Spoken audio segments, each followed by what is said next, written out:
Graça e paz, irmãos.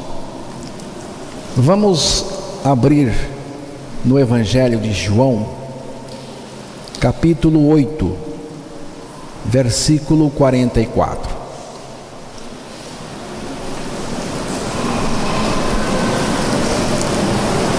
Jesus diz assim: Vós tendes por pai ao diabo, e quereis satisfazer os desejos de vosso pai. Ele foi homicida desde o princípio e não se firmou na verdade, porque não há verdade nele. Quando ele profere mentira, fala do que lhe é próprio, porque é mentiroso e pai da mentira. Toda mentira é infernal e diabólica, como vimos aqui Jesus dizendo.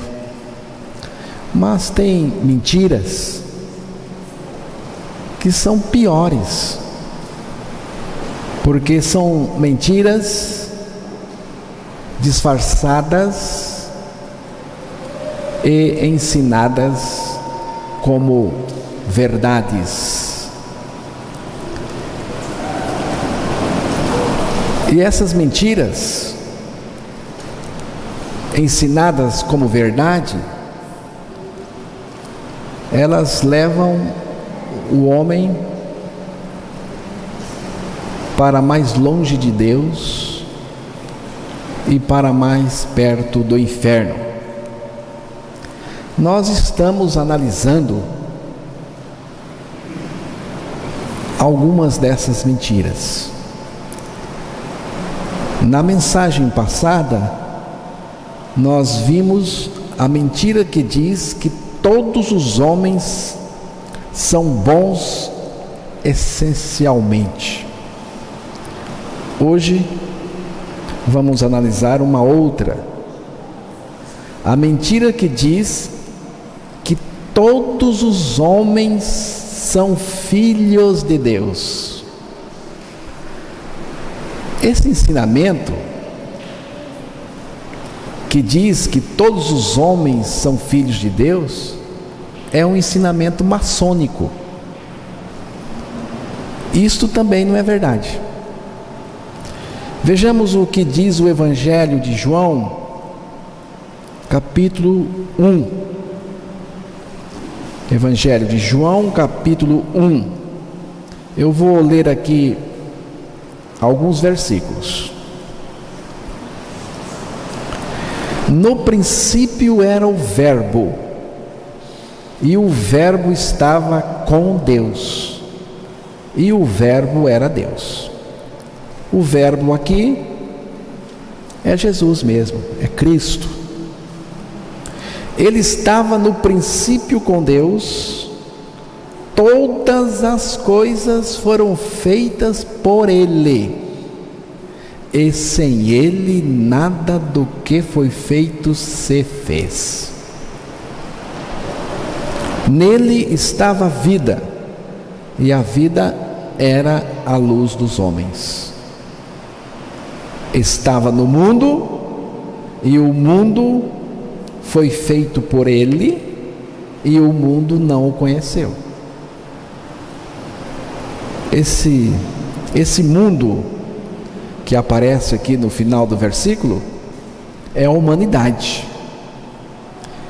Versículo 11: Veio para o que era seu, e os seus não o receberam, mas a todos quantos o receberam, deu-lhes o poder de serem feitos filhos de Deus. Serem feitos, não é se fazerem filhos de Deus. Aos que creem no seu nome, os quais não nasceram do sangue, nem da vontade da carne, nem da vontade do homem, mas de Deus. Irmãos, baseados nesse texto, eu posso afirmar sem receio que, de maneira geral, todos são criaturas de Deus, mas de maneira específica, Deus não é Pai de todos. O homem é uma criatura de Deus e precisa ser feito filho de Deus em Cristo Jesus. Você pode dizer para mim: eu sou crente. Você é crente? Muito bem. Eu sou filho de Deus. Qual é a diferença? O demônio também crê e até treme. Mas o Filho de Deus tem o próprio Deus internalizado nele, através do seu Filho, através de Cristo que está em nós. Muitos crentes, diria até a maioria deles, não são filhos de Deus ainda. Gênesis capítulo 2, versículo 7. Pode ler aí. Gênesis 2, versículo 7. E formou o Senhor Deus o homem do pó da terra e soprou em suas narinas o fôlego da vida, e o homem foi feito alma vivente. O texto diz: e formou o Senhor Deus o homem do pó da terra e soprou em suas narinas o fôlego da vida, e o homem foi feito alma vivente. Vemos aqui nesse texto a composição com a qual Deus criou o homem. Pó, mais fôlego igual alma vivente. Antes do sopro de Deus nas narinas do homem, esse era apenas um boneco de barro. Mas quando Deus soprou na narina do homem, esse sopro se tornou dentro do homem vida. E em Jó 33, versículo 4, esse texto está falando a mesma coisa que Gênesis 2:7 também falou. Jó 33, versículo 4. O Espírito de Deus me fez, e a inspiração do Todo-Poderoso me deu vida. A tradução que eu estou com ela diz assim: o Espírito de Deus me fez, e a inspiração, foi a versão que foi lida. A minha diz: e o sopro do Todo-Poderoso me deu vida.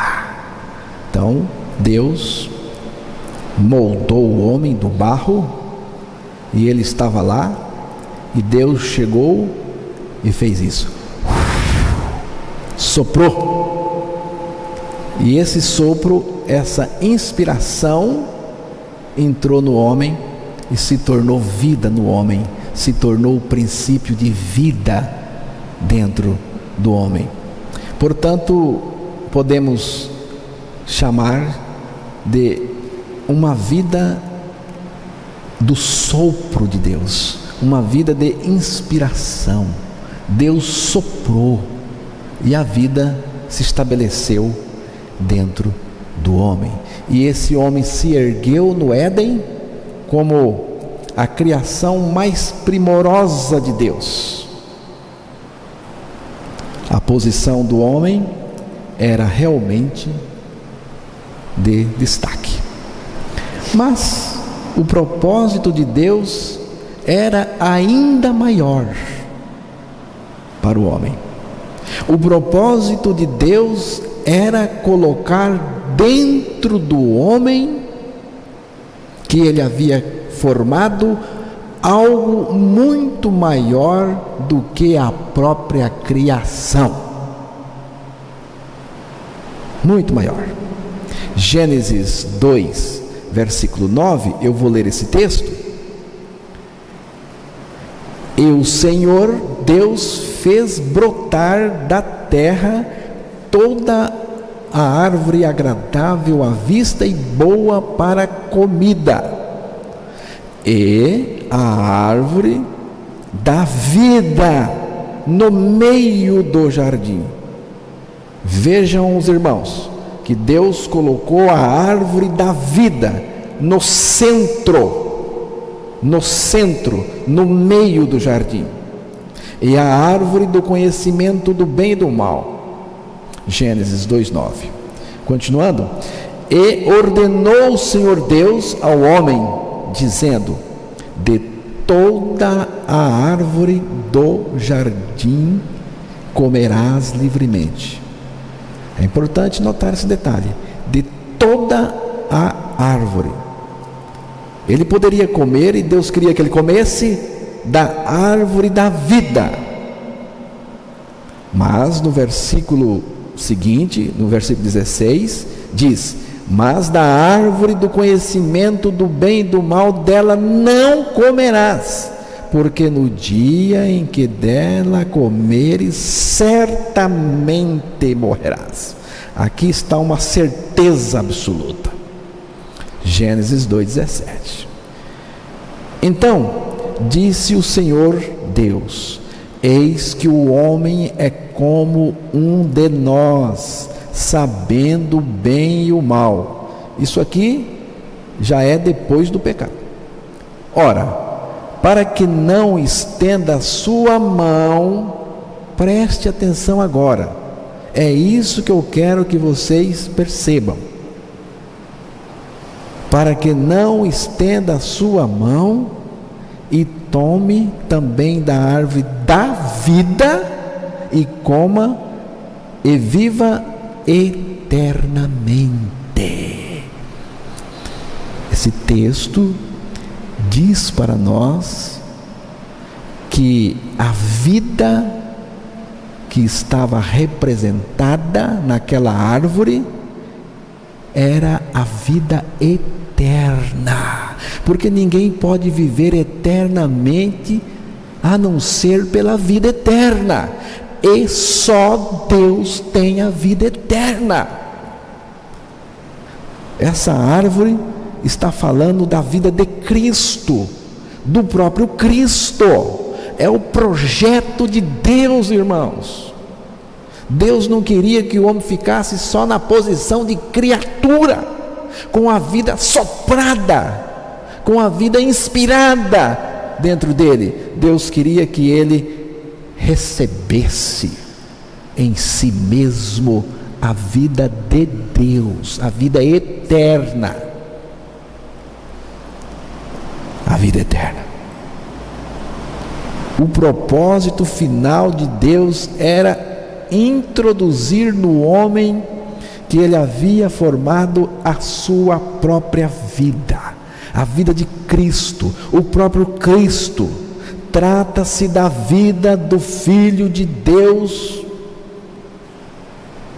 em nós. E essa vida, irmãos, essa vida do Filho de Deus, essa vida de Cristo, é o elemento que me torna um filho de Deus. É a vida de Cristo. A vida incriada de Deus. No homem, faria dele mais do que uma criatura, faria dele um filho de Deus, portador da vida de Deus, irmãos, portador de Cristo em nós. Tudo isso estava em jogo quando Deus formou o homem do pó da terra. E Deus, a intenção de Deus, é lógico, era que o homem abraçasse esse projeto dele, que o homem recebesse pela fé essa vida, a vida de Deus, a vida eterna, a vida divina, a natureza de Deus, o caráter de Deus. Isso faria dele um filho, porque para ser filho tem que ter a genética do pai, as características, o caráter, tem que ter a vida, senão não é filho. Mas por uma razão que eu não compreendo bem, para mim ainda está assim um pouco misteriosa, eu não compreendo bem isso. Por uma razão que não compreendo bem, o homem pecou. O homem pecou. E ao pecar, ele recebeu uma natureza maligna com as características espirituais do diabo. Por isso, o homem, a partir da entrada do pecado, ele é considerado, e ele é mesmo, um filho espiritual do diabo, com as características espirituais do diabo. Não foi o que Jesus falou no texto que eu li no início, João 8,44? Vós tendes por pai ao diabo. Quem é que está dizendo aqui, vós tendes por pai ao diabo?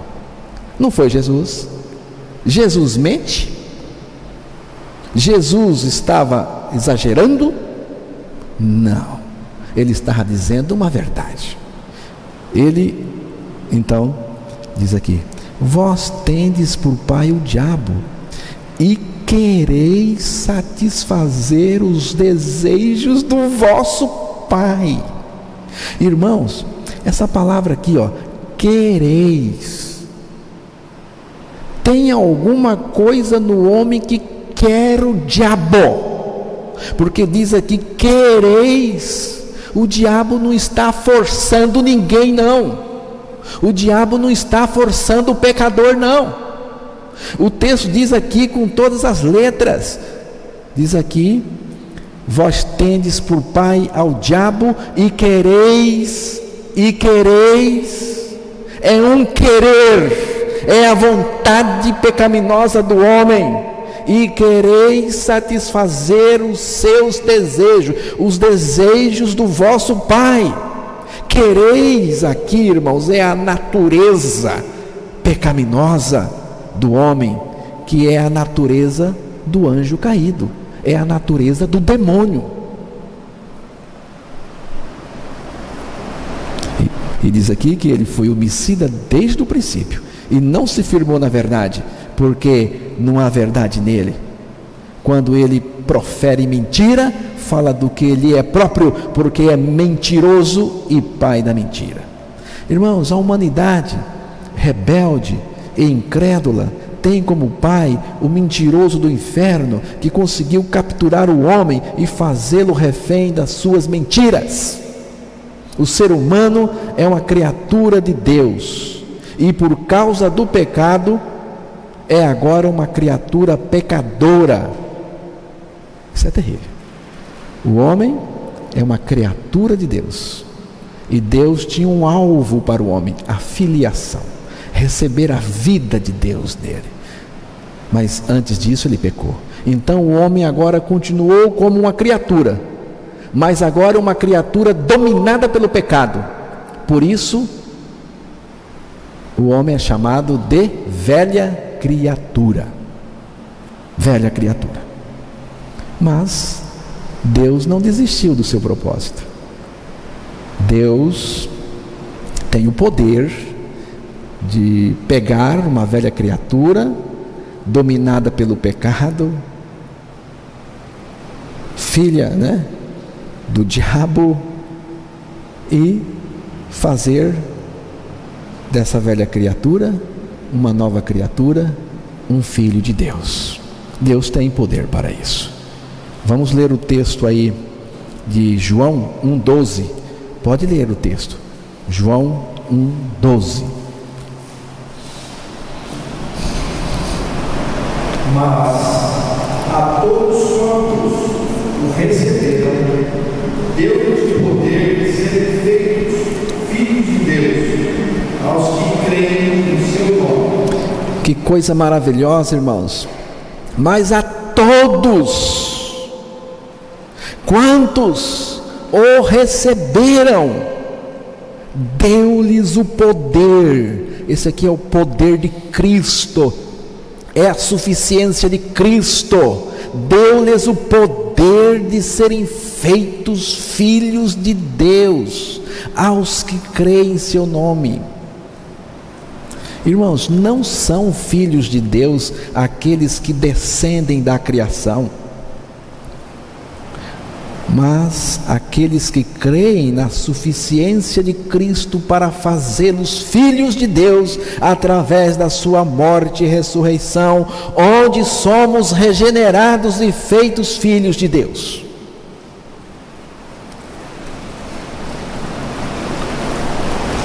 Como que Cristo fez essa mudança de criaturas dominadas pelo pecado e filhos espirituais do diabo em filhos de Deus? Como que Deus fez? Como que Cristo fez essa mudança? Porque não é uma mudança pequena, irmãos. Como que Cristo fez a mudança de um filho do diabo, espiritualmente falando, em um filho de Deus? Como que ele fez? Gálatas 3, versículo 26. Gálatas 3, versículo 26. Porque todos sois filhos de Deus pela fé em Cristo Jesus. Porque todos sois filhos de Deus pela fé em Cristo Jesus. Quando diz todos, nesse texto, não são todos, realmente, porque aqui diz que é pela fé, e nem todo mundo crê. São todos os que creram, porque todos sois filhos de Deus pela fé em Cristo Jesus. Primeiro é preciso estar em Cristo Jesus, viu, irmãos? Primeiro é preciso estar em Cristo Jesus. Se não estiver em Cristo Jesus, Jesus não pode fazer de você um filho de Deus. O texto diz aqui: porque todos sois filhos de Deus em Cristo Jesus. É dentro de Cristo. Então, primeiro, nós precisamos estar em Cristo. Segundo, é preciso morrer em Cristo, na cruz. Veja o versículo 27 de Gálatas 3. Porque todos quantos fostes batizados em Cristo, já os revestistes em Cristo. Porque todos quantos fostes batizados em Cristo. Aqui não tem uma gota de água, não é batismo em água. O texto aqui não deixa dúvida. Porque todos quantos fostes batizados em Cristo, o lugar do batismo é a pessoa de Cristo, é em Cristo. Eu poderia ler assim: porque todos quantos fostes imergidos em Cristo, porque todos quantos fostes introduzidos em Cristo, porque todos quantos fostes identificados em Cristo. Terceiro, é preciso ressuscitar com Cristo, versículo 27, novamente. Porque todos quantos fostes batizados em Cristo, já vos revestistes de Cristo. Que coisa maravilhosa, irmãos. Porque todos quantos fostes batizados em Cristo, já vos revestistes de Cristo. Aqui é a ressurreição. Então, são 3 passos. Primeiro, é preciso estar em Cristo. Como que eu posso estar em Cristo? Isso é muito importante, irmãos. Quando eu escuto alguém falar isso, eu fico muito alegre. Eu estava no banco ali, quando eu ouvi a oração da irmã Lourdes, foi pedido para ela fazer uma oração. E ela, a primeira coisa que fez foi agradecer a Deus, porque Deus colocou ela em Cristo. Agradeceu a Deus porque ela estava atraída em Cristo, estava identificada em Cristo Jesus. Lá na cruz, Jesus nos atraiu e nos identificou no seu corpo. Para quê? Para nos levar a morrer, porque a velha criatura, o filho do diabo, tem que morrer. Então, fomos batizados em Cristo e morremos em Cristo lá na cruz, e ressuscitamos também. Experimentamos a filiação pela graça da fé na nossa morte com Cristo. Quando a velha criatura dominada pelo pecado morre, e na ressurreição ganhamos a vida perdida no Éden, a vida de Cristo. E quando a vida de Cristo, a vida do Filho de Deus entra em nós, somos feitos filhos de Deus, pela sua vida em nós, pelo Filho de Deus em nós. Os filhos de Deus são aqueles que morreram e ressuscitaram com Cristo, e estão reunidos em um só corpo, o corpo de Cristo. Gálatas 3, versículo 28. É o 28 agora. Nisto não há judeu nem grego, não há servo nem livre, não há macho nem fêmea, porque todos sois um em Cristo Jesus. Irmãos, isso é maravilhoso demais. Isso aí é a igreja de Deus. Primeiro, eu preciso estar em Cristo, e Cristo me colocou nele. Segundo, eu preciso morrer, e Cristo me fez morrer. Terceiro, eu preciso ressuscitar para receber a vida que perdi lá no Éden, a vida eterna, a vida de Cristo. E o resultado é o que foi lido nesse versículo 28. Nisto, em Cristo, morto com Ele, ressuscitado com Ele, nisto não há judeu nem grego, não há servo nem livre, não há macho nem fêmea, porque todos vós sois um em Cristo Jesus. Coisa maravilhosa, irmãos. Não há diferença nem posições superiores entre os filhos de Deus. Entre os filhos de Deus, na igreja de Deus, a igreja crucificada e ressurreta com Cristo, não tem cacique, não tem pajé, não tem xamã, não tem manda-chuva, não tem chefão, não tem o mais importante e nem o menos importante. Todos são irmãos, filhos do mesmo Pai, e que se amam. Mateus 23, versículo 8, Jesus também estava preocupado com esse ensino. Vós, porém, não queirais ser chamados rabi, porque um só é o vosso mestre, a saber, Cristo, e todos vós sois irmãos. Vós, porém, não queirais ser chamados Rabi, porque um só é o vosso mestre, a saber, o Cristo. Agora, preste atenção, todos vós sois irmãos, todos vós sois irmãos. Tem muitos empavonados com títulos e posições importantes. Alguém se dirigiu a outro chamando de pastor. Pastor é um título também. Mas esse irmão chamou o outro de pastor, porque ele era um pastor, mas ele foi repreendido na hora e disse assim para o irmão: me respeita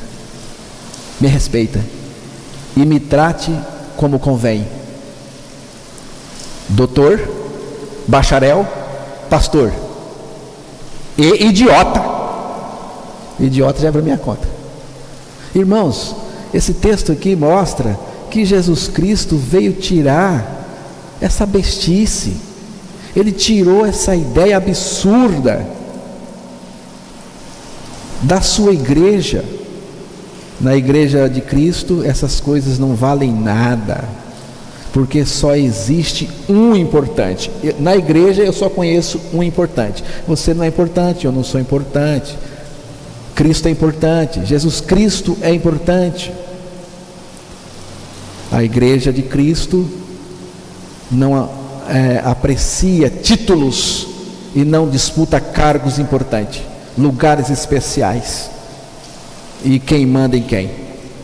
Jesus está dizendo nesse versículo: sejam uma comunidade de irmãos, vivam e andam como irmãos, estejam contentes, alegres em serem irmãos em Cristo.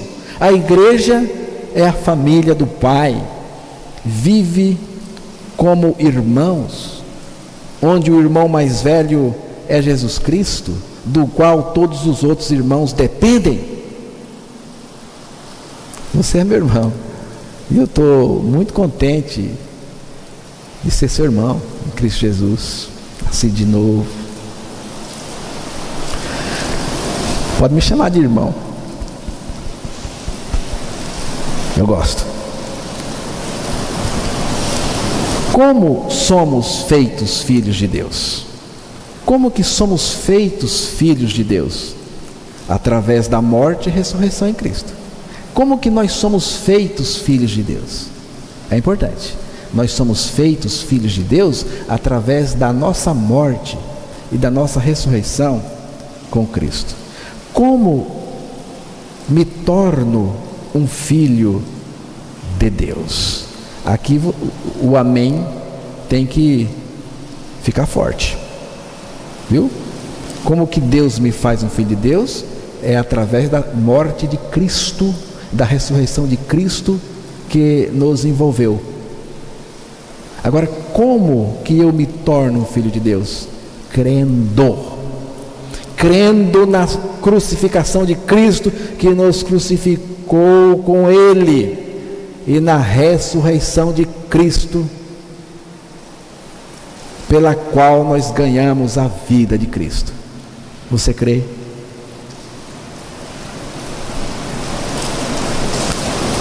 Quais são as características dos filhos de Deus? Uma das coisas, irmãos, que tem crescido hoje em dia são os pedidos de DNA para a identificação de quem é o pai e da confirmação da paternidade, né? Tem muita gente que faz filho e não quer a responsabilidade, então tem que fazer o exame de DNA para provar que o filho ou a filha tem o DNA dele, tem a genética dele, né? Os filhos de Deus têm o DNA de Deus, têm a genética de Deus, têm as características de Deus. Como que eu sei que eu sou um filho de Deus? Cada um de nós precisa saber se tem a genética, se tem a característica de Deus. Vamos dar uma olhada no DNA dos filhos de Deus. E você vai sair daqui hoje sabendo, você vai abrir o seu DNA, o exame que está aqui na palavra, e você vai saber se você é filho de Deus ou não. Primeira coisa, irmãos, primeiro resultado é que Jesus Cristo, o Filho de Deus, vive nos filhos de Deus. Primeira característica é que o Filho de Deus tem a vida de Deus. Ele tem o Filho de Deus nele. O texto diz: já estou crucificado com Cristo e vivo não mais eu, mas Cristo vive em mim, e a vida que agora vivo na carne, vivo-a pela fé do Filho de Deus, o qual me amou e se entregou a si mesmo por mim. Cristo está em você? Cristo está em você? Cristo vive em você? A vida de Cristo está manifestando em você? Cristo é a sua vida? Se você não tem certeza disso, tenha certeza, então, que você não é um filho de Deus. Então, a primeira característica, irmãos, é a vida de Deus. Se você é filho, você tem a vida de Deus, a natureza de Deus, o caráter de Deus. Cristo vive em você. Uma outra característica é que os filhos de Deus não vivem na prática do pecado. Vamos abrir 1 João, capítulo 3. 1 João, antes de lermos 1 João, vamos ler Gálatas 2,17. Por favor, Gálatas 2,17. Pois, se nós que procuramos ser justificados em Cristo, nós mesmos também somos achados pecadores, é porventura Cristo ministro do pecado? De maneira nenhuma. Veja, pois se nós procuramos ser justificados em Cristo, nós mesmos somos achados pecadores? Se o pecado é encontrado em nós, é porventura Cristo ministro do pecado? Porque Cristo vive em mim. De maneira nenhuma. Irmãos, se há pecado, tenha certeza que Cristo não está em você. Se alguém disse para você que você é filho de Deus com pecado, não acredite, porque o seu exame de DNA está atestando o contrário. Agora sim, podemos ver 1 João, capítulo 3. Pode abrir aí, 1 João, capítulo 3. Irmãos, esse capítulo está falando dos filhos de Deus em contraste com os filhos do diabo. E logo no versículo 1, eu vou ler para os irmãos: vede que grande amor nos tem concedido o Pai, a ponto de sermos chamados filhos de Deus, e de fato somos filhos de Deus. Por essa razão o mundo não nos conhece, porquanto não o conheceu a Ele mesmo. Amados, agora somos filhos de Deus. Versículo 1 e 2, né? Irmãos, não há posição nem título maior do que este: filho de Deus. Por isso o apóstolo pede para você olhar com carinho este grande amor que tem o poder de fazer você um filho de Deus. Vede que grande amor nos tem concedido o Pai. Nós não temos direitos, temos a concessão do amor do Pai. É importante perceber isso, irmãos. Vede com grande amor nos tem concedido. Nós temos a concessão do amor do Pai. O Pai nos tem concedido por sua inteira graça. O que são direitos, irmãos? São as coisas que você conquista por merecimento. Você fez por merecer. É um direito seu e você pode exigir. Mas no âmbito do reino de Deus, não tem esse tipo de direito. Nenhuma das coisas de Deus são conquistadas nessa base. As duas palavras mais lindas das Escrituras para mim são graça e misericórdia. Graça não depende do merecimento do homem. Graça focaliza o demérito total. No pecado, irmãos, nós perdemos todos os direitos de céu, todos os direitos. Qual é o nosso prêmio no pecado? É o inferno. E eu digo para os irmãos que é pouco ainda. Nós temos méritos suficientes de ir para o inferno. O inferno é uma conquista nossa.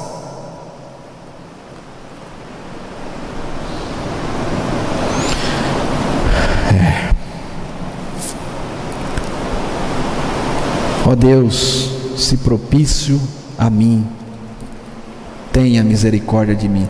Essa é a posição nossa, irmãos. Nós não temos direitos. Aqui nós estamos vendo o amor sendo concedido para nos fazer filhos de Deus. Não merecíamos isso. Recentemente, estava conversando com o Emerson à tarde, estava dizendo para ele que recentemente um pastor ídolo, porque tem os pastores ídolos, que tem os fanáticos que correm atrás dele e fazem deles deuses. E um desses pastores ídolo, em uma entrevista recentemente, ele disse para a jornalista que crer ou não crer é um direito da pessoa, que você tem direito de crer e de não crer. Não é verdade, irmãos. Não é. Crer não é um direito. Crer é uma graça que o Deus maravilhoso nos concedeu. Por isso que temos que louvá-lo e agradecê-lo sempre, porque o texto sagrado diz: pela graça sois salvos, mediante a fé. E isto não vem de vós. O que é que não vem de vós? Não vem nem a graça e não vem nem a fé, porque Deus lhe dá fé. E depois há um outro texto dizendo que pela graça creram. Então, irmãos,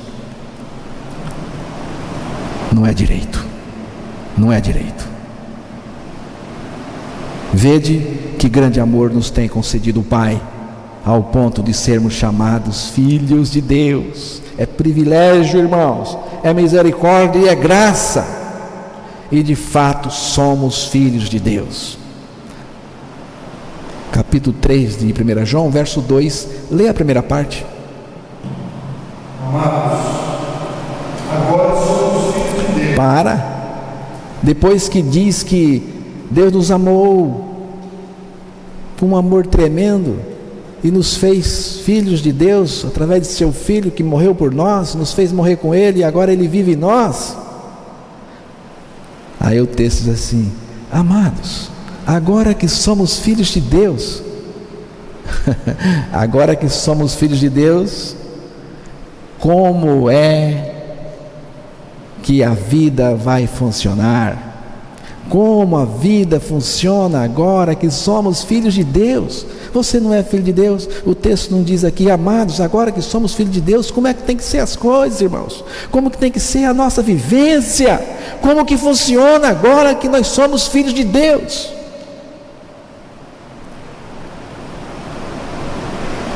Eu vou ler para os irmãos. É o verso 3. Verso 3 de 1 João. Agora, amados, agora que somos filhos de Deus, é o verso 2. Você sabe como que tem que ser as coisas? Verso 3. E qualquer que nele tem esta esperança, purifica-se a si mesmo, como também ele é puro. Aqui está falando da pureza de Cristo nos filhos de Deus. Aqui está falando da pureza de Cristo em nós. Em nós quem? Em nós os filhos de Deus. Versículo 4: qualquer que comete o pecado também comete iniquidade, porque o pecado é iniquidade. Aqui está falando de quem comete e não dos filhos de Deus, porque filhos de Deus não vivem na prática do pecado. Versículo seguinte: e bem sabeis que ele se manifestou para tirar os nossos pecados, e nele não há pecado. Ele tirou os nossos pecados. O que é isso? É a obra da cruz. Ele tirou os nossos pecados, é a obra da cruz. Mas nele não há pecado. O que é isso?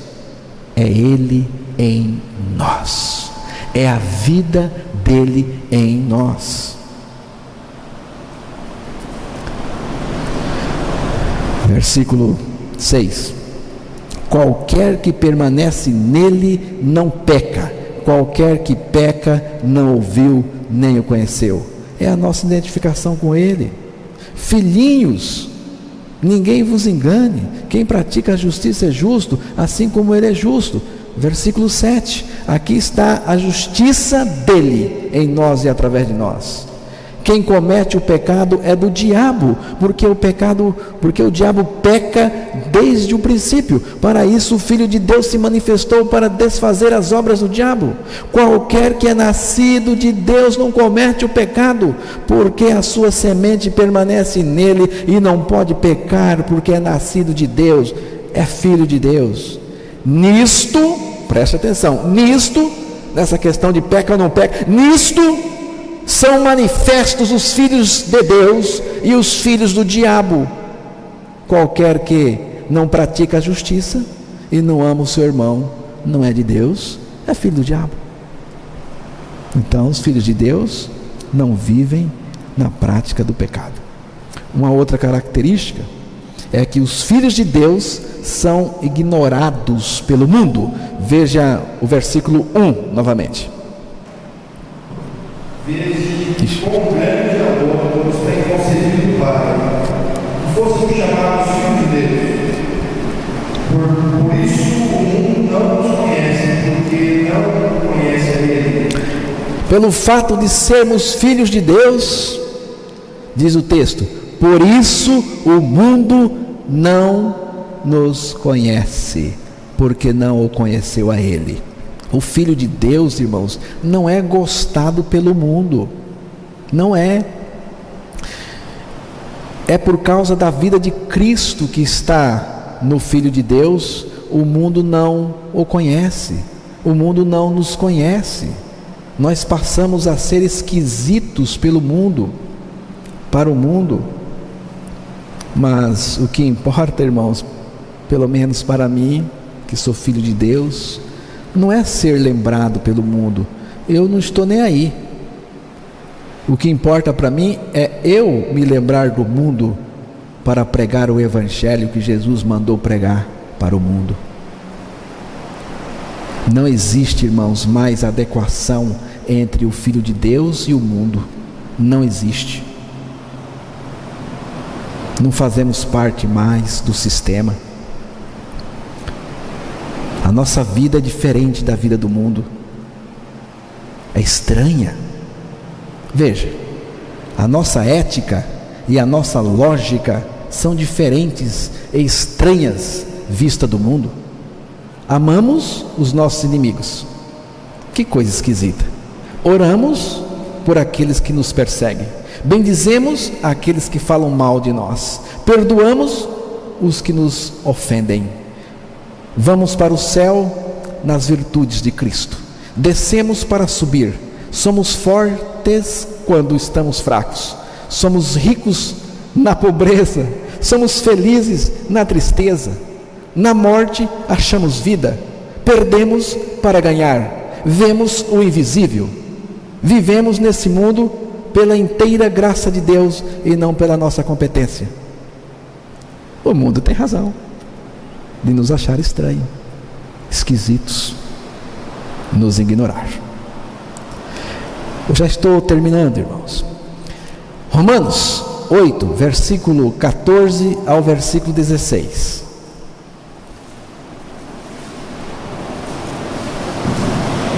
Porque todos os que são guiados pelo Espírito de Deus, esses são filhos de Deus.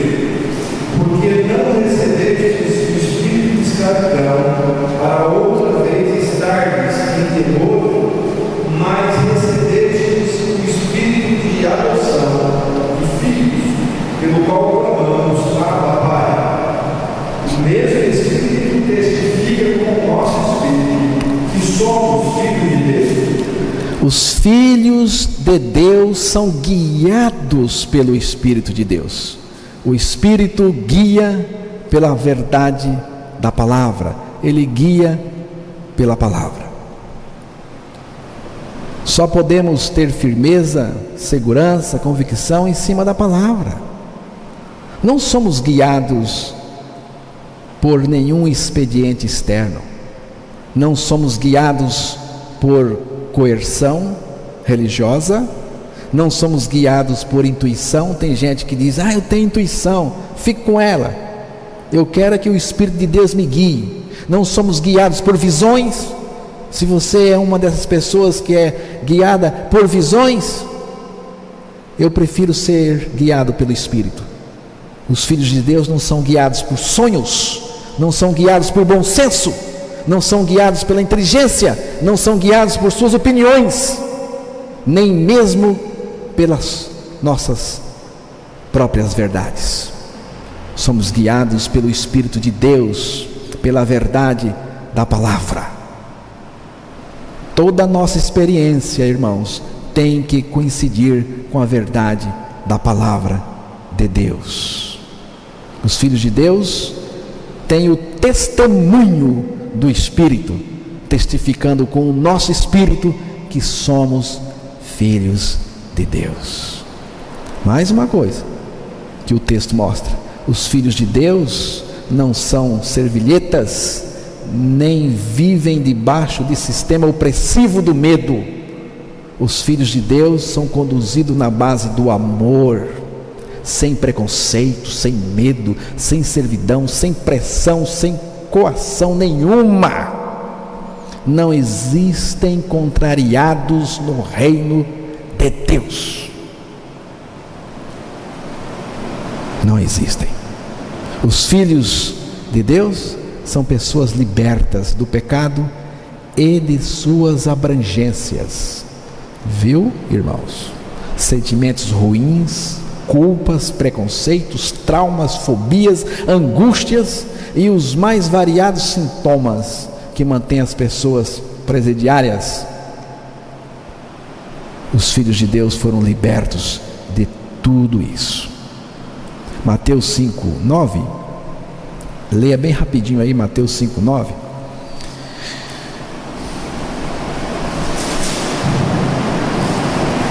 Bem-aventurados os pacificadores, porque eles serão chamados filhos de Deus. Essa é uma outra característica. Bem-aventurados os pacificadores, porque eles serão chamados filhos de Deus. A paz verdadeira que vem da cruz de Cristo e tira nossas guerras interiores.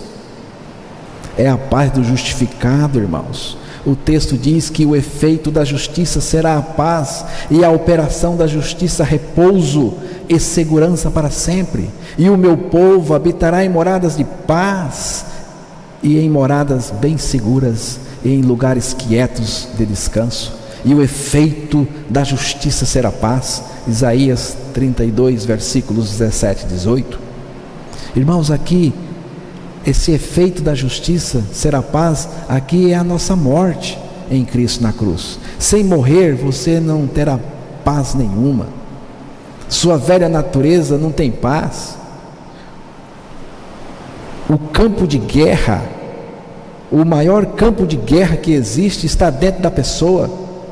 As guerras externas são consequências dessa guerra interior, da velha natureza de cada pessoa. Diz aí que a operação da justiça é repouso, segurança para sempre. Que coisa maravilhosa, irmãos. Descanso, tranquilidade, segurança, paz. Filho de Deus é assim. Como que Deus nos fez filhos de Deus? Como é que Ele nos fez? Nos atraindo, nos colocando nele, nos fazendo morrer, ressuscitando, nos ressuscitando com Ele, nos dando a vida dEle, Ele mesmo vivendo em nós. Como que eu me torno filho de Deus? Crendo pela graça em tudo isso. Apenas crendo. Eu já criei. Quais são as características dessa filiação? Cristo em nós, vivendo a sua vida de filho de Deus, uma vida liberta totalmente do pecado, na prática. Os filhos de Deus são ignorados, estranhos ao mundo em sua vivência, são conduzidos pelo Espírito que testifica com o nosso que somos filhos de Deus. Os filhos de Deus não são servilhetas, mas vivem a liberdade dos filhos de Deus, são portadores de uma paz profunda no seu interior. Essa paz é Cristo em nós. Ele é o príncipe da paz em nós. Irmãos, o nosso maior privilégio é ser filhos de Deus. Vede que grande amor nos tem concedido, não é direito, concedido o Pai, ao ponto de sermos chamados filhos de Deus, e de fato somos filhos de Deus. Somos filhos de Deus de fato, por natureza. Temos a vida de Cristo, temos a afeição dele, a genética, o caráter dele. Somos parecidos com ele, porque ele está em nós. Amém, irmãos?